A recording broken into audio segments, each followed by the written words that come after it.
Okay.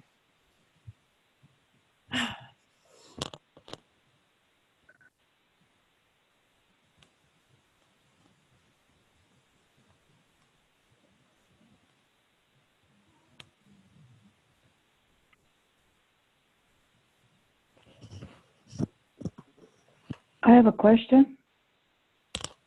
Go. Yes. Okay. Sometimes there's just awareness without a person, and that's selfless self, without any identification with separate self. And but there's awareness, but there's no identity, but there's an awareness.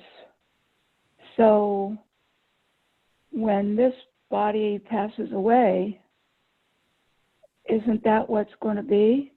Just awareness, but some awareness of awareness? Because that's what it feels like.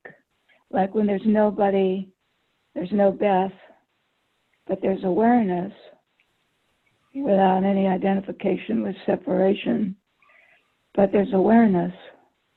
So my question is does that seem as if that's what's going to be after this body dissolves? Just awareness. Awareness without any objects to be aware of. There's no, right. there's nothing other, but there's no awareness of awareness, because awareness of awareness is once there's a body and you're saying, okay, I'm in a form type world. So now I can sense that sense of presence, but presence also will disappear as you will not feel that. You're one with that. So this sensation or this awareness, there will be nothing to be aware of. It's the absence of all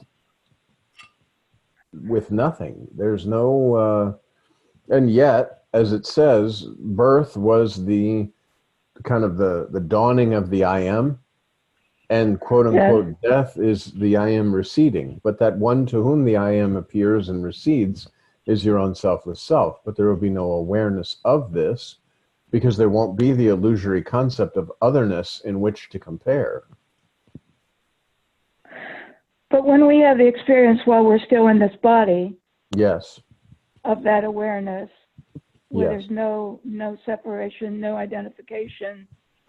Yes. But there seems to be awareness of awareness at that time. And is that because there's still the subtle I am, even though there's no identification, or what? Well, again, like when you wake up in the morning, the just I feeling, and you're not having anything onto it, that's as close as you can get to yourself while you're still in body form, or while you're still having this touch of the illusory world. But all of this is absolutely illusion, because you're formless. Everything that was taken on by a body is not a reality. It's an illusory appearance, and it has appeared. Even when we have that experience, even when we have that experience, when we wake up in the morning, before there's any identification with a separate self. Yes, because there's that's still not what it's going to be like after this body dissolves. Not at all, no, because there's no. When you're waking up, you're having the sensation of just I before the world starts and all of that. You're with yourself, and this presence becomes an object in awareness. But once there's nothing more to be aware of. There's no awareness of awareness without any objects of awareness. And all of this illusory world was for that awareness to be, this presence to be known, like the rose. If you close your eyes and you sniff a rose, you know that there is a rose because of the aroma of the rose. Presence is sort of the aroma, so to speak, or the arising of knowing that you are. But when there's nothing to know, that there's nothing other. There's no, because everything that's known is illusion. In order to have any kind of knowingness or separation, you have to dive down into body-based concepts, and then you remove the body-based concepts to get to the presence, but the presence will disappear just as it has appeared, the I am. There won't be any, no, there's no, because all of this is through the lens of individuality. Like the space in the room, it's there, but it doesn't know anything other. There's nothing here. All these objects are in this space, but the space is not experiencing any of the objects or anything that's occurring within the side of the space. And in the same form of the formlessness that you are, forms are appearing and disappearing all the time within the formlessness that you are, and all the experience is occurring within that formlessness that you are while this form world is appearing to you. But there's, in reality, the reality is the background in which all this is allowed to kind of arise or do its thing. And it's just like when you sleep at night. You go to sleep at night, and throughout the whole thing, you wake up in the morning, there's one continuum. Even though there's a deep sleep and dream state and all of that, there has to be something that continues in which all these states are appearing. But you're not a state. You're the background which allows these states to appear and disappear. And that's why the feeling, I exist, you're prior to every experience, even the experience, I exist, which created the entire consciousness, the waking dream world.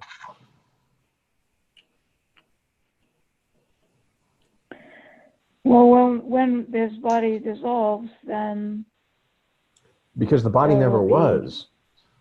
The body never was. None of these things ever were yourself. You had identified for a time as a body, but this wasn't yourself.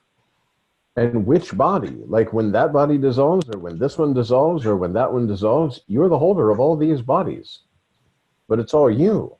And all of everything that's occurred or has been experienced is illusion. It never did occur. That's why you say, like, the egoistic sense wants to impress and say, well, but that means my life didn't mean anything? But there was no life.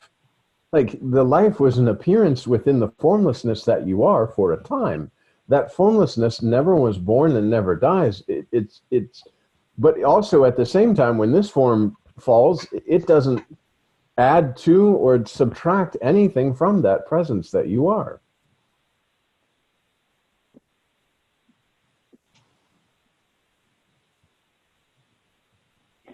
So the formlessness, well, the formlessness just always is.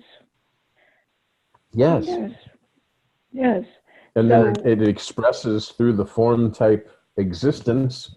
And because of the labeling of identification of this is me, then it's my spiritual journey. But this me never was. There never was a me. There never was this John who had a life and did all these things. So when this body is gone, there's no instruments of memory. There's no instruments of anything to be carried over, because there wasn't anything here. There's the only way that this was here is within this form-based illusion, within the formlessness that you are. Dream is the best example.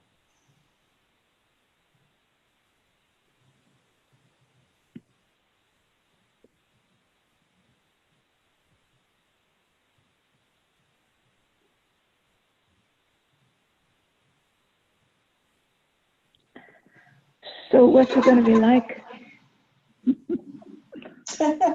Like it is right now.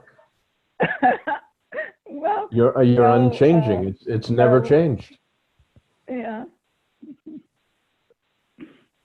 Yeah. You'll no longer have dove down into the body-based illusion to experience the concept of change or appearance or disappearance. There's never been a change for you. That's why Maharaj rightly says, nothing has happened, nothing is ever happening, and nothing can ever happen. Because you're not changing. This appearance in the consciousness, because of this feeling of existence, has created the illusion of experiences. But all of those are not true.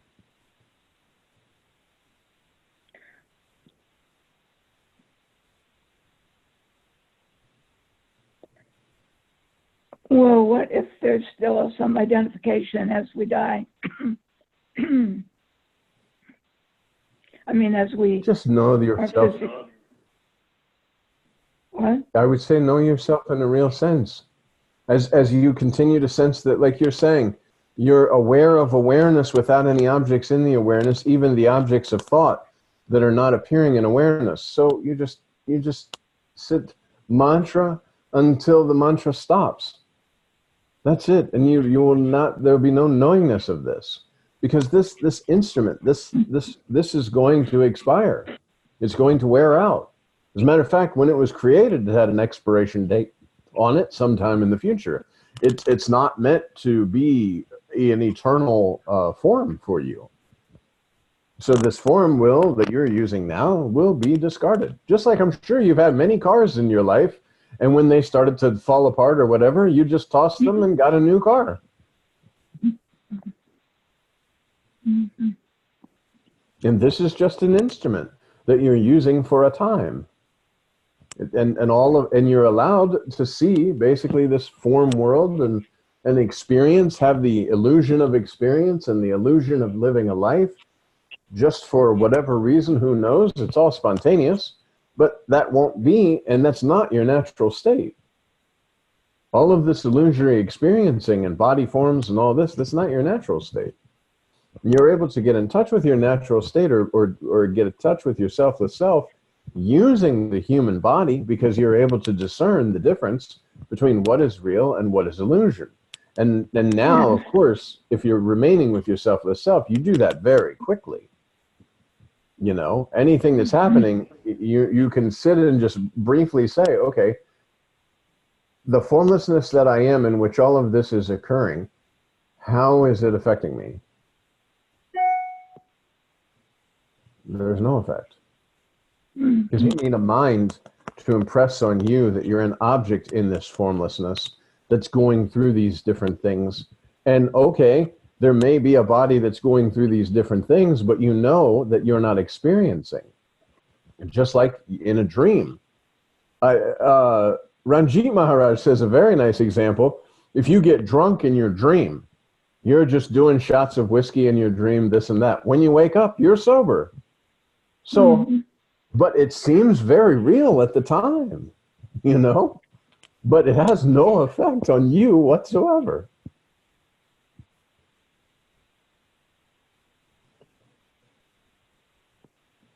So the waking dream has no effect on either? No. Both are objects in consciousness that are appearing and creating, and all the different various elements are appearing to be real just as they are in a dream through the consciousness. But you, the formlessness, are not involved at all in this. Other than you get to have the illusion of experiencing.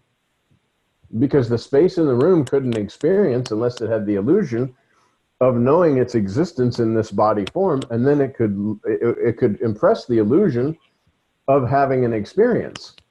But in reality, it's not experiencing. It's just the space in the room has become aware and is using this body form, knowing from this point of view that it's an object with other objects. But as soon as the space leaves this body, it's just the space, and all the objects were within that space. So there never was a separate anything. It couldn't be. And the same in the dream. No matter what's happening inside your dream, when you wake up, you can even think about the dream and see how real it was, and know that all the people you're talking to in your dream are your own self. All of the activities that are occurring inside the dream, none of those bodies are moving themselves. And even if you're watching a sunrise or sunset, that's you that's moving that, because who else is doing that inside your dream? So it's all you. And that's why the most important thing is, as you mentioned in the very beginning, just die, just die.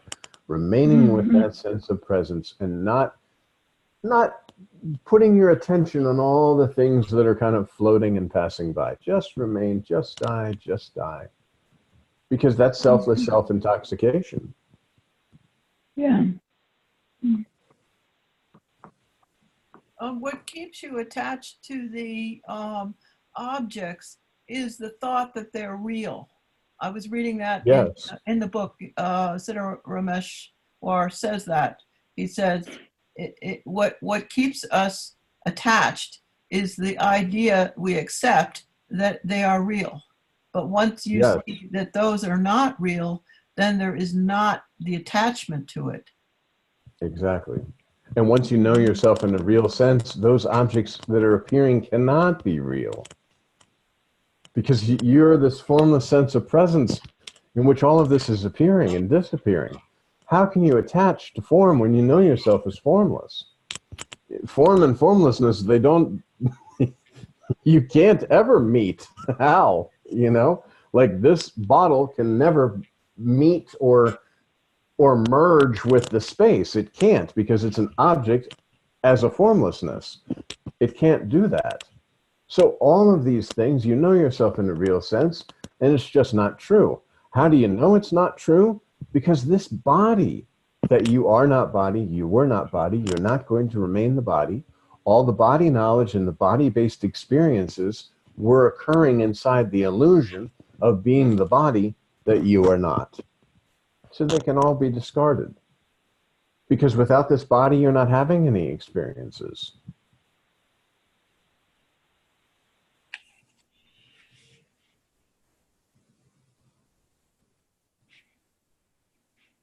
You know, what's an experience without an experiencer? Yeah, you need the concept of I'm a body in a world to have an experience. And the illusion of experience is created through the belief in I am a body, as well as the concept of separation. The only way you can even remotely have a concept of being a separate something is having a belief in a body, like the walls in a room. The walls here are separating the air in this body from the air in that body. But even that's not true, because you breathe in and breathe out, and everybody's breathing the same air. But when it's in my body, I call it my air. But when I breathe it out, then it's everybody's air until you breathe it in and you call it your air.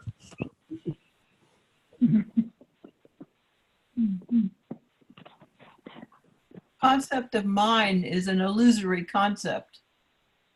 Yeah. Well, the mind stops once you know yourself in a real sense. There's no, because it can't, what can it do? It would be like if you were seeing everything in color and the mind was showing you images in black and white. It would be such a difference that it would be like, what are you doing? You know, it doesn't, to whom is this thought? This thought is for this body, but there's no identification with body. So this thought just passes through. Maybe there are thoughts somewhere, but they don't seem to be. They're certainly not paid attention to, unless they're like practical thoughts, like we talked about. Use a calculator to figure out how many apples I can get for $5 on sale or whatever. That is the practical use of the mind. But there's no mind that's saying like, oh, you better do this, or oh, you must do this. That's not there, because who's this one that's doing what's never done, because there is no doer. So the mind that's telling you you better do something, and yet the knowingness is there is no doer, there's no deed. So how can that deed be impressed on you? It occurred inside the formlessness that you are, and it may have appeared true due to belief in body having an experience, but it's absolutely false. It's illusion. And that's the easiest way, like you were talking about before, about TV and the news and all this kind of stuff. The easiest way to be out of it is just to know that you, without this body, would not be having any of this experience. So all of these experiences are because of the belief that you're a body, which you are not. And just that will keep the mind kind of, it reels it back in, because you're not adding to concepts. The very first concept is, I exist. Well, yes, you exist, but the knowingness of existence creates the illusion of duality, because now I know I exist. And there has to be, automatically, then there's an I, and there's a, you start counting one, this is me, and then there are others. But this is not true. I do wonder though why when say the mind stops and you're no longer identifying with its activities, why it why it ends up being a pleasant, potentially blissful experience. Because you're not being bothered with all this flow of thoughts and identification. And imagine. Why pleasant rather than just totally neutral or nothing at all? Well, because you're the source of this joy, this peace, this bliss, this happiness, this fountain of. When you're not disturbing yourself, you're in absolute bliss. Without bliss is not an attribute. It's just this. It's a. I don't know. It just is what it is. Kind of. Yeah, and the only way you're not doing is because all these thoughts are coming in, and you're creating this idea of a thinker identified with this body and how these thoughts affect me, and this me that I am, and how these thoughts are to be used, or what is happening with these thoughts, and you get so caught up. And remember, the very first basic concept is I am. Okay, this I am, if you allow this presence to become an object of awareness, then everything else is an object that's appearing on the presence and can be discarded.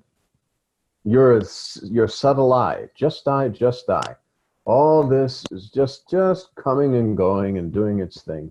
And without identification, it's literally just scenes, as if you're channel surfing. You know, I'm sure people have done that before. You channel surf. You watch like 5 minutes of a TV show.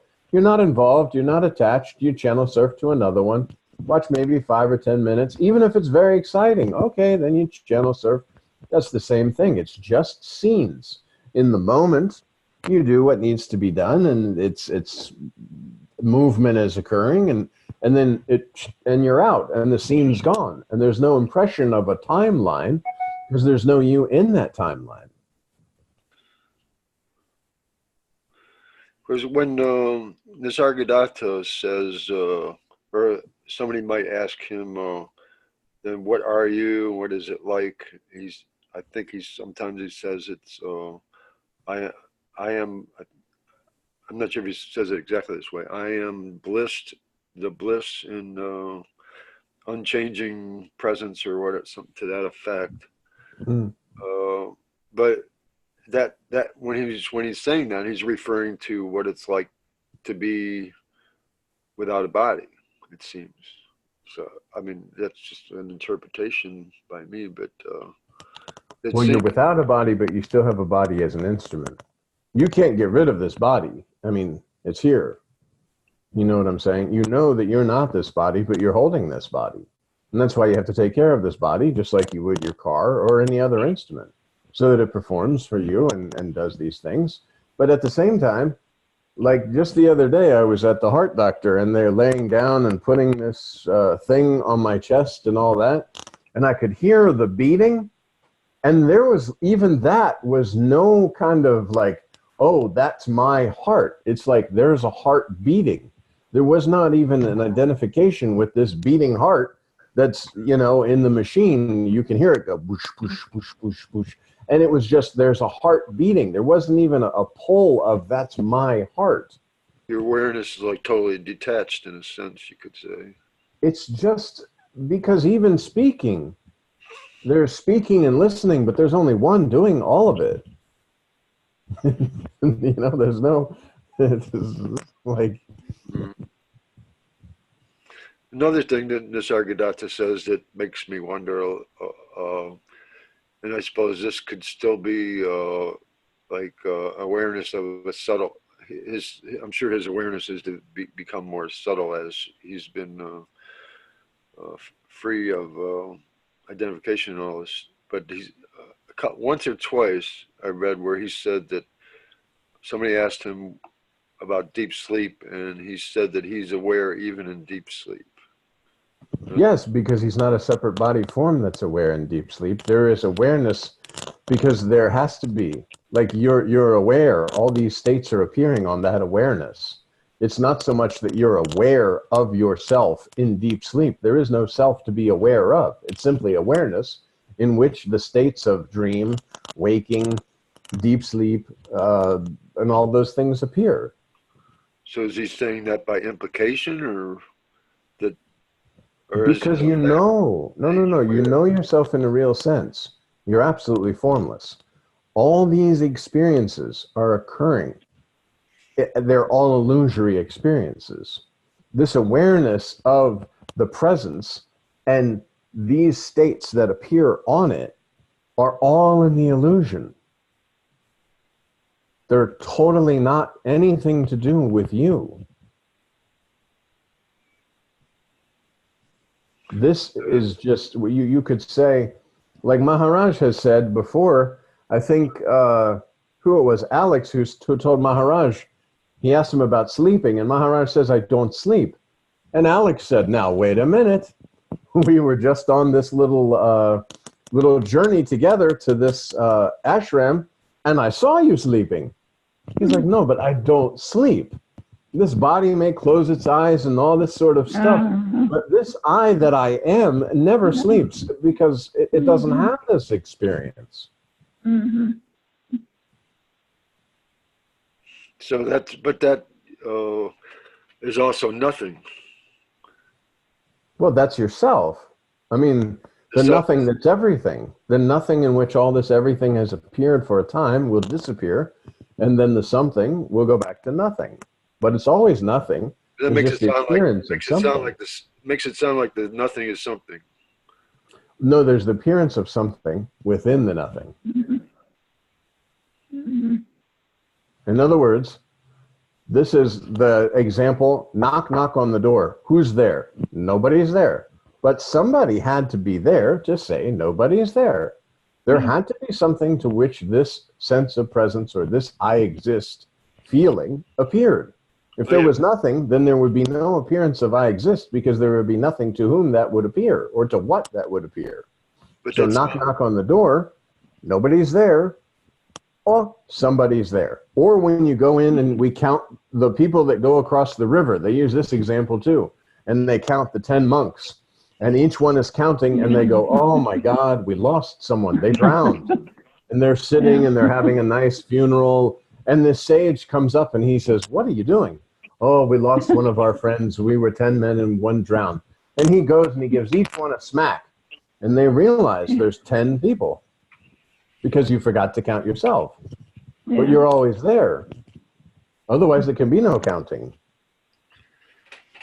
but the self is nothing, so it's not going to be there when you die. So it's not. But you're not dying. You never were. There never was this body-based experience. All of this occurred within the illusion. You can't have an experience unless you dive into the illusion and have this body. But all the illusions occurring inside yourself. There never was a Keith, there never was a John or Kathleen or any of this. This is a body factory. Each one of our families, male, female, got together, some goo.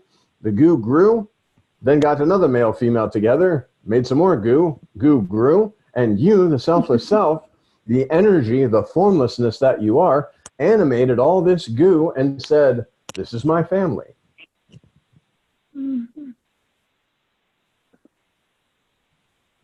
And you did the same with the dogs and the pigs and the fish and the deer and the cats and all of this. And you say, oh, this is my cat, but my cat is you. And you and your wife, it's you and your wife is you. And then your son is you. So there's nothing other than you and this formlessness that you are. Animates all of this, provides the power, provides the background for all of it, and yet you're not in it at all. And again, exactly the same as the dream. If you were to be able to dream longer than just like tonight, and you could dream night after night after night after night the same dream, it would appear that there's a world. It would appear really real. You would start to have conversations with people and maybe go to the store and buy things and go to your job and do your job and come home to your wife and kids, but it's all you. It's a dream consciousness, and where all these objects are appearing, and that consciousness is moving everything around and making it appear to be real. And the same is in waking. There is no difference at all. It's the same consciousness creating waking state or dream state. It's just because of identification with the body that you view those two things as separate.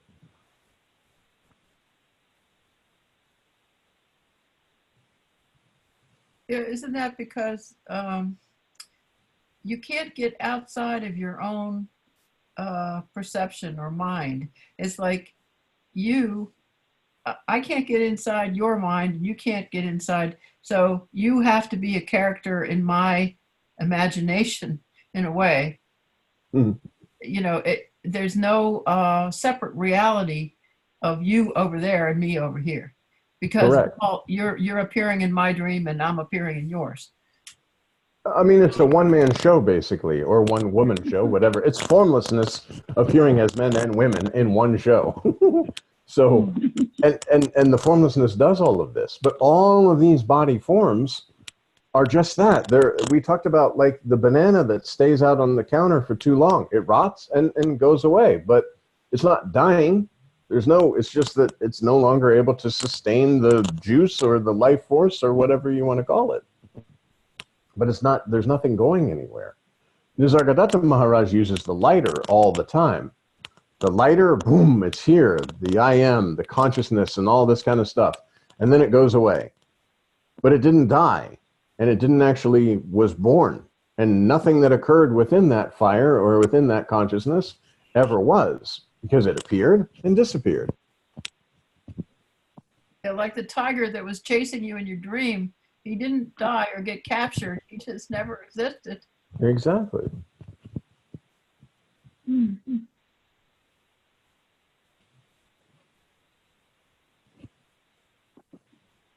So that's why you can enjoy this form-based, whatever you want to call it. Don't even have to call it illusion. Just know, I'm formless. This is just like a dream. As a matter of fact, if you were to substitute your dream at night and say, oh, that's my real life, this is my dream life, and you were to behave in that way, your life would improve dramatically, I'm sure. Because you'd no longer be in it. You no longer have this dredging, you wouldn't be carrying this dead body around everywhere. You know?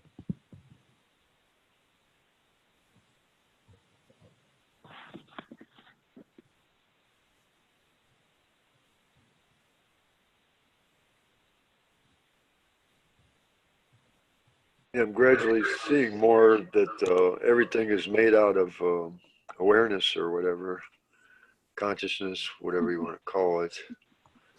And consciousness has appeared to you. So you know the consciousness will appear and disappear.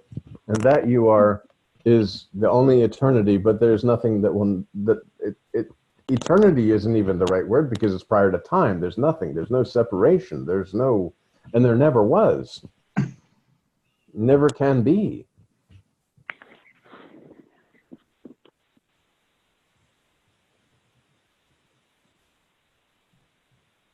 It's like if this was a dream right now and we all had our names here, and when I wake up tomorrow morning, I go on the internet and try to find who all these people are, and it comes up, no, they were in your dream.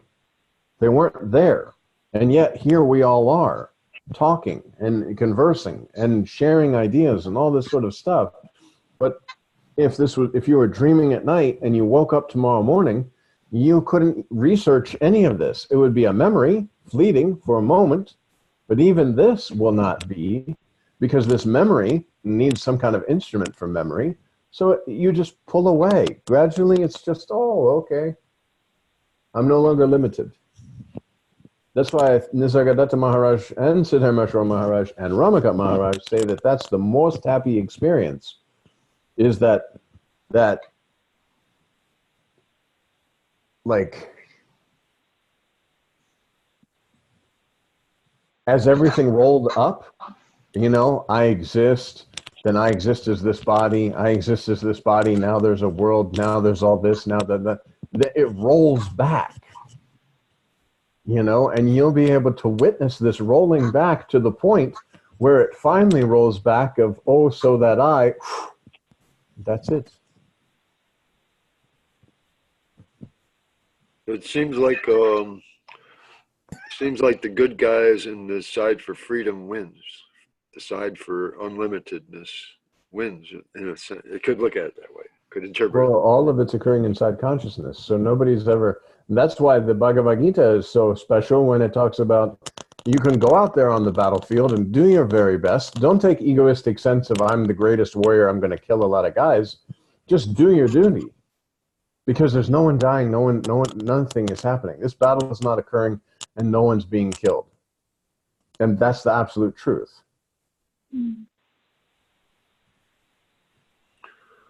But still, if you need a body to experience the goodness, then it only makes sense that you would still try to defend it and avoid death. But goodness, again, goodness and badness all occur in the mind. It's a judgment. When scenes are flowing, there's really no... you know not to go out and rob a bank, for instance. You can't just say, oh, I'm the formlessness, so let me go rob a bank. That won't even occur. But you're not trying to behave in any certain way. You don't need to do that. Just as in a dream, when you know it's a dream, you'll still behave quite normally, and you're not going to go out and like rob banks and such. It's a dream. You enjoy the dream and know that it's for a limited time. That limited time is the duration that this body can hold that sense of existence. And when this body is no longer capable of holding the sense of existence, you will not have the illusory experience of existing.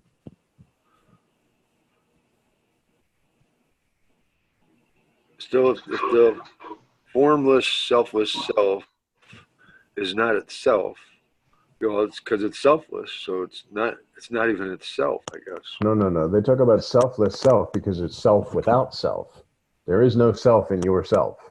See, that's why that gets very confusing. And again, anytime we talk about a concept that came along with the body, that you did not know any of these concepts until you believed you were with a body in a world, and then you began speaking, using this body form to present ideas. Prior to all of that, you are. But when we start diving into the illusion and we start, trying to explain concepts, because none of the concepts are true. So no concept is true, no concept is false, because nothing can be true or false. There's no basis in the illusion. Maya is that is not. And all this that is not, we're talking about by labeling it. And that's okay for discussion purposes, but you can get lost very quickly. Because all concepts came along with the body.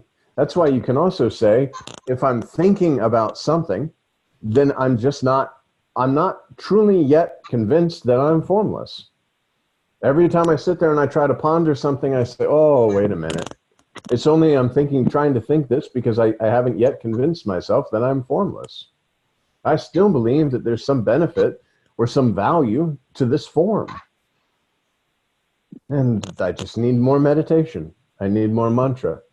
I need more whatever it is. But because there's still any question that arises, any belief in any concept, any identification is just I'm not convinced that I'm formless. So what do? I try to invite the attention of the formless listener, the invisible anonymous identity that you are. I try to invite that so that the next time something happens, I'll be more convinced of my formlessness and less likely to go wandering off on my own to the illusion. But it sounds like if it all goes into nothing, then there is no identity.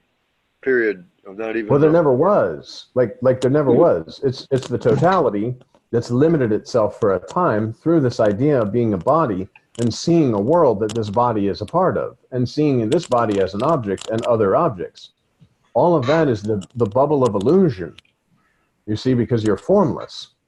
So you are not body, you're formless, you can't have experiences. All body-based experiences are illusion. All body-based knowledge is illusion. So it's useless to you, the formlessness that you are. Any of these body concepts will just take you into the belief further that you are a body when you are not. But also I have experiences, and it seems like they're selfless experiences. Well, again, once you believe yourself to be a body, you can experience, yes. But you know that you're not a body. Like Maharaj says, and he cuts very deep. Prior to beingness, was there any experience? No. Prior to beingness, were you having any of these concepts? No. Prior to beingness, were you given a mantra? No. So All of these illusory experiences came along with the belief in being a body. Because I'm a body form, I have the illusion of experiencing, believing that I'm this body form, and that the actions of this body are, quote, mine. This body performing these actions. But that cannot be, because this body performing these actions can quite as easily be myself as Kathleen's body performing her actions, or Trisha's body performing her actions. All of these could be called my actions. But there's no deed, no doer, because all of these actions are occurring within the illusion due to the belief in body. Because you click with the body and you look around, you have the ability to experience.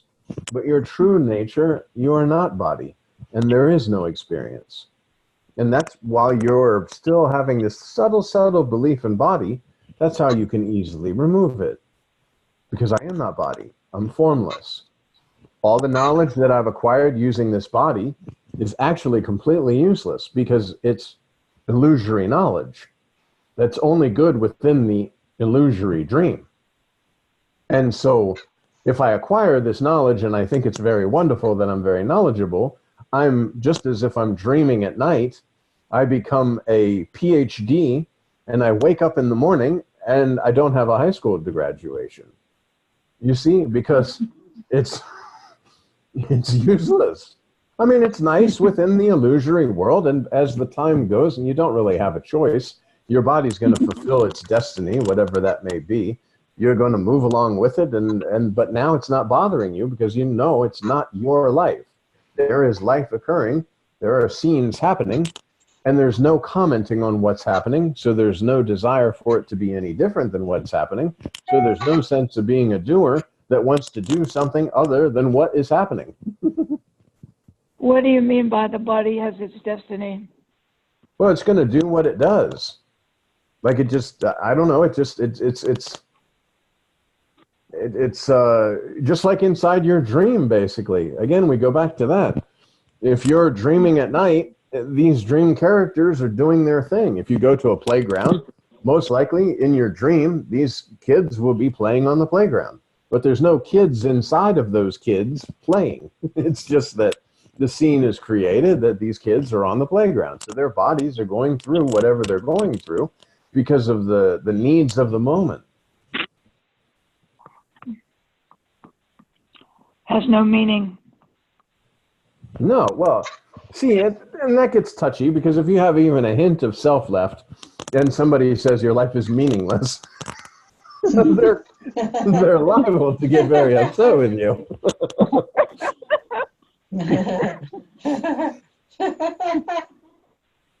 The meaning of your life is just to enjoy your life. You know, now you know yourself in a real sense. It's a dream. So now you use this body form and enjoy yourself. Do the dance, but don't take the touch. Why does enjoyment take precedence over non-enjoyment? Doesn't make When I say enjoy yourself, don't disturb yourself. You're the cause of the disturbance. Like, without you, there's no disturbance. And I don't mean that to be Keith. I'm speaking about. I mean, I'm getting closer in touch with this nothing, but still, it's like. It's a little offensive. I'm almost there to this nothing, but it's still a little touchy about this. I don't understand it.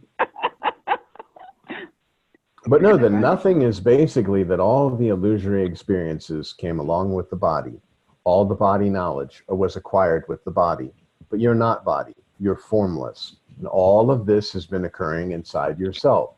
That's why Maharaj says everything that has appeared on presence is absolutely illusion. And presence has appeared to you. So that's like several layers away, for mind and experiencing and thoughts, because presence has appeared to you, everything has appeared on presence. So there's a buffer between you and all of this something, and that's presence.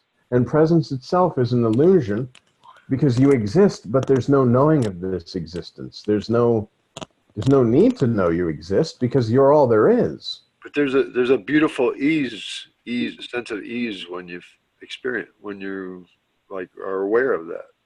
Yeah, when you're formless, using form to just whatever is happening, and how can you be stressed? Like how? Because it's only because you believe in this body and this is my life. I have to create something with my life. And it's funny because everybody will say, well, if you don't have any goals in your life, well, but your life is created spontaneously. It's not like it's not like that. Everything is happening spontaneously. If you look back in your whole life and you say, okay, this body and the past that this body has been going through, yesterday and all this, all of these things were spontaneous actions in the moment. So it wasn't a plan of, it's not like that. Because if it is like that, then you're doing battle with the mind, and the mind is constantly checking, is what is happening right now acceptable to me? But what's happening right now is happening right now. Whether it's acceptable to you or not, there is no you. It's just the same as the dream. When I was earlier today, I was experiencing like this growing limitlessness sense of being present, and it almost seemed like maybe I might begin to understand when they say that you yourself contain everything, and like the limitlessness contains the limits. Yes, but don't think about it.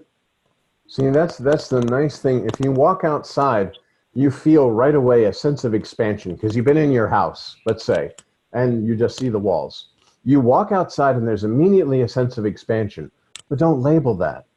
Don't try to experience it even. Don't think about, or even to cognize that I'm having this experience. Just be your selfless self. Yeah, I guess my memory wants to remind or go back to something I read and say, this is the experience of what I read or something. But no. Like Maharaj says, all the books are to get you to the place where the sense of presence starts to arise. As you begin to pay attention to the presence more and the outside passing things less, presence will pull you in. It teaches you everything you need to know. This presence is like Maharaj says, invite the attention of the invisible listener. And then this mentation about thinking about all that stuff, that's why when Maharaj talks about reading the book, he says you can read books, but read the reader. It's my story. That sense of presence, that recognition and the projection that, it's my story. This is not a story about Siddharameshwar Maharaj or Balseb Maharaj or the Maharaj or the Das Bodh. This is myself speaking to myself directly in these words that are on this paper. And again, then one step more is I have to have a body to have that experience. These papers, these talks, all of this is allowing me to know that I'm formless so I can look back and say, no experience is true. Good experience, bad experience. No experience is true. So I don't have to stop along the way and think about an experience I'm having because it's not true. So it can come and go. I don't have to hold on to it. I just know that I'm the formlessness in which all these forms are appearing and disappearing for a time. To me, yesterday it occurred to me that nothing is what it seems to be. And that seemed to be clarifying at the time. And it's okay. But just try to stay out of the mind as much as possible, because when the mind is talking about the spiritual experience that you're having, no matter how beautiful the experience is, it goes back to creating the sense of doership, the sense of experiencing, and a little bit spiritual ego can come in and say, ooh, I'm having this wonderful experience. That's why even in mantra, when you realize, you're like, wow, I've gone like 5 hours and there's been no thinking other than mantra. But now I'm creating this someone who's broken this non-thinking to think about the fact that I was not thinking. You see? So It's best just to just flow along. Just die, just die. Things coming and going. Just die, just die. Time to sleep, okay. Time to wake up, okay. Time to go to work, okay. Working, okay. Just die, just die. And that's it. That's it. That all there is? That's all there is. But that's the most amazing, because then you're really truly living life right now in this moment. You're no longer having the mind belief of what's going to happen 5 minutes from now, or what's going to happen 10 minutes later, or what happened 10 minutes, and you're missing everything. You're missing your life because you're in places that are illusion, and you're missing the reality of the moment. In fact, every time you're in the mind, you're either in the past or the future, because the mind is never in the present. So That's correct. You're missing the present every time you're thinking about the past or the future. The razor's edge of reality that's too thin for a you. You are a little bit too much for that razor's edge of reality. But when there's no you, you can walk that razor's edge of reality with no difficulty.